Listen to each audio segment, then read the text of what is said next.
By way of introduction, my name is Oliver Hughes from the UNDP Equator Initiative.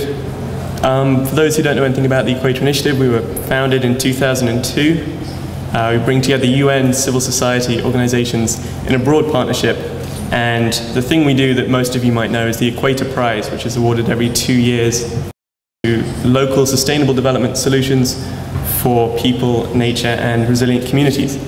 Great, thanks. So I'm going to present on the findings of research that we've conducted into the work of Equator Prize winners. That was my background. We've awarded 6 prizes since 2002. In 2010, the map of Equator Prize winners looked like this. There were 127 winners in 49 countries spread through the equatorial belt. And in 2010, the Equator Initiative set out to really fill a gap in our own knowledge management work and start to tap the wealth, the potential in each of these prize winners. Unique stories on the successes and challenges of local sustainable development.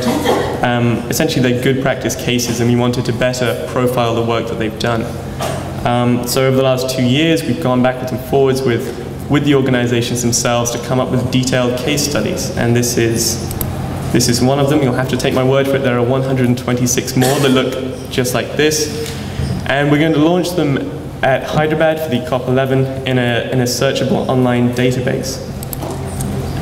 That work has informed a publication, The Power of Local Action, and this essentially summarizes trends that we identified across the case studies.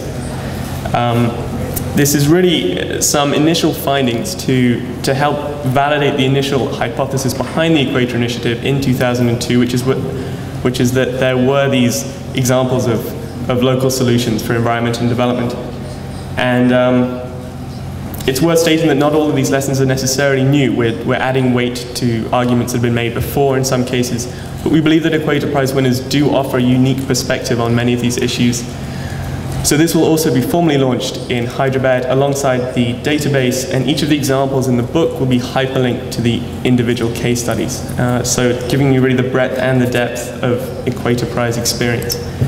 So briefly, before I go on to the findings, we identified about 12 findings. This is just to show quickly who wins the Equator Prize. Mostly community-based organizations, many indigenous groups, women's groups, community enterprises. We've also got larger producer groups or federations, NGOs or intermediary support organizations, and in some cases state-sponsored programs in which local communities are driving the work that's being done. And then very quickly, I'm sure you can't read this, but going down the top 5, these are fields of work for Equator Prize winners: protected area management, sustainable forestry, environmental education, eco-enterprises, land rights, ecotourism is up there, of course. So to go into the findings, lesson 1 was that local collective action provides a unique lens on sustainable development. The conditions that catalyze local collective action serve as a barometer of the needs of the world's most vulnerable populations. They can help to elucidate demand trends for development support. Some of the findings are listed. One of the less surprising ones: extractive industries don't work that well for local people. Service gaps and failures, lack of legal empowerment, regulatory vacuums, political marginalization. It's not all negative. We also found that what also motivates collective action is often opportunity, so identifying new markets or, say, taking advantage of certification schemes. There's a lot to be learned from looking at the catalysts for collective action on the margins. Lesson number 2 is that the social strand must come first. Now, this refers to the social strand of sustainable development.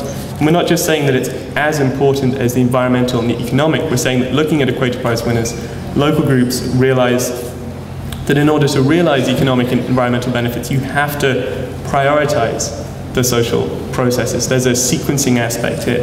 You need to get the social conditions right. Everything else will follow. And in practice, what this means is things like conflict resolution, community empowerment, fostering group independence, self-reliance, and ultimately agency. Inclusion is an important aspect of that too. Lesson number 3 is that action for the environment will often produce development gains. Now, there's not much new about that. We've detailed some of the many ways in which we've seen this: building local green economies, redefining the productivity of ecosystems. I pick out the stimulating investments in local infrastructure.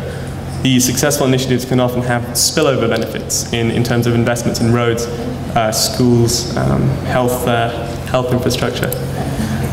Moving along, lesson 4 is that community empowerment enhances conservation efforts.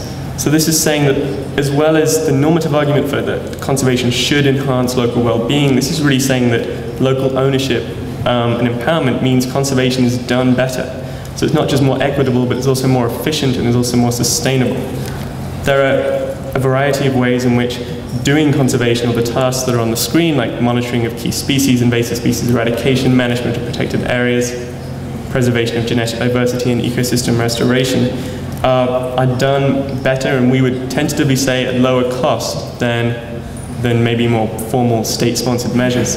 We didn't do cost-benefit analysis in the Equator Prize case studies, but there's enough anecdotal evidence to support that. I pick out protected area management. If recent studies have shown that mixed protected area management, and especially ICCAs, can be more effective than strict protected area management. If studies have made the quantitative argument for that, Equator Prize winners really make the qualitative argument. Lesson number 5 is that community-based action delivers across the whole suite of the Millennium Development Goals, and this is something that I'm sure won't be news to many people here. Essentially what we see is that there's mainstreaming in communication channels, so mainstreaming messages on gender and health, and sort of within communication on conservation. And there's a lesson here for the development of the Sustainable Development Goals, of course, which is that putting local groups at the forefront of these efforts is the way to get it done.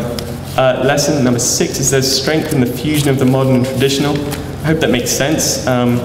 Essentially, it's a two-part message. One is that traditional approaches, indigenous knowledge, have their place in modern development interventions, but that also that modern technologies and processes can be readily adapted to local settings. And we see this in many different ways: the reintroduction of traditional resource management systems, value-added processing, seed banks, and new markets for medicinal plants. Lesson 7 is that communication is a powerful agent of behavior change. Not just that, but that it, above almost this more than anything else, is what Equator Prize winners do so well. The variety of means through which they communicate targeted messages to large, spread out audiences. And I pick out maybe just 3: the use of culturally appropriate communication strategies, the use of knowledge networks, and innovative uses of technology like participatory 3D modeling, mapping, and farm radio. There are many Equator Prize winners that demonstrate really innovative ways of communicating these messages. Then on tenure security, land tenure security and property rights are essential. I think people would agree with that. Again, it's really the variety of means through which groups have been able to improve their land tenure situations. Working with local governments is a particularly effective means of doing this. Number 9 is that local good governance exists, and we put this in really as answering a call from donors for accountability and transparency in the way that funds are used on the ground. There's a weight of evidence to back this up, and again, I'd probably single out inclusion of marginalized or underrepresented sectors of society as being a key aspect of this. Lesson 10 is that scaling of success is possible and can bring landscape level change. Maybe the best example of this is the Fiji Locally Managed Marine Area Network, which in 2002 was a winner of the first Equator Prize, with only a few LMMA sites at the time. And the graph shows the growth of it's actually the wider LMMA network since then, which is quite incredible. And we identified 4 different kinds of scaling: quantitative, functional, organizational, and political. And if you want to know more about those, you should read the book. Lesson 11 is that partnerships matter. In many different ways, partnerships are absolutely vital to the work of local groups, of course. It's particularly relevant to the Equator Initiative, given that we function as a partnership. I'd put different ways in which that's the case, but again, I'd single out the partnerships don't necessarily diminish autonomy. There are lots of successful examples of groups that sort of graduate from partner support. Small investments can be targeted, small investments can bring huge results, and this really backs up the work of the UNDP GEF Small Grants Program. And finally, again, the partnerships with local government can be particularly effective, often as backstops to sort of traditional resource management systems. The final lesson is that local innovation breeds adaptation and resilience. Resilience is a result of social, economic, and environmental processes. It's about more than just adaptation to climate change. It's built on innovation and adaptation. It's about solving local problems with local solutions, with local resources, providing new perspectives on chronic issues, the ability to endure through failures and setbacks. We see that success is not is not a straight road. It's often a process of trial and error. And the result, what you end up with, is embedded resilience that we think is rooted in local capacity. So to conclude, I have a couple of USB drives with me that have this publication on. They also have a second publication by the Small Grants Program on 20 years of the Small Grants Program. So please see me at the end if you'd like a copy. Thanks very much.